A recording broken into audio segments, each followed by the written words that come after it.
ከማያምን ሰው ጋር የፍቅር ግንኙነት ውስጥ ያላችሁ በእነዚህ 3 አደጋዎች መከበባችሁን እወቁ።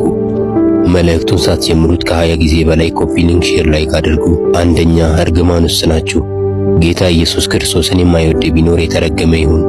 አንደኛ ቆሮንቶስ 16:22 ጌታ ኢየሱስን የማይወድ ሰው እርግማን ውስጥ የሚኖር ሰው ነው። ጨለማ ውስጥ የሚመላለስ ብቻ ሳይሆን ራሱ ጨለማ ነው። ስለዚህ ከማያምን ሰው ጋር የፍቅር ግንኙነት ስትጀምሩ ወይም በግንኙነት ውስጥ ካላችሁ በእርግማንና በጨለማ ውስጥ መሆናችሁን እወቁ።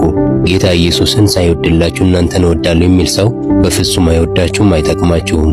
ነፍሱን እስከ መስጠት የወደደውን ጌታ ሳይቀበልና ሳይወድ እናንተን እቀበላለሁ እወዳለሁ የሚላችሁ ሰው የምትወድቁበትን ጉድጓድ እየቆፈረላችሁ ነው። ልባችሁ የሚሰበርበትን ቀን እየቀጠረላችሁ ነው። ስለዚህ ከዚህ ጨለማ በፍጥነት ውጡ። ሁለተኛ፣ በዲያብሎስ ወጥመድ ተይዛችኋል። ከማያምኑ ጋር በማይመች አካሄድ አትጠመዱ።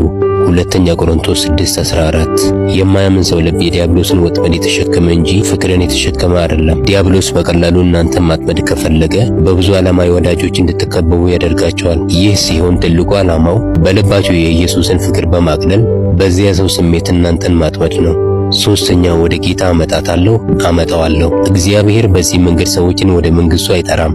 ሰዎችን በኢየሱስ ፍቅር በኩል እንጂ በሴት ወይም በወንድ ፍቅር በኩል ወደ መንግስቱ እንዲመጡ አያደርግም። አንድ ያላመነ ሰው በኢየሱስ ተማርኮ እንጂ በሴት ወይም በወንድ ተማርኮ መምጣት የለበትም። ሰይጣን በቀላሉ ወደ ሐሳቡ ሊያመጣችሁ ሲፈልግ ወደ ጌታ አመጣታለሁ የሚለውን ሐሳባችሁን በመጠቀም ነው።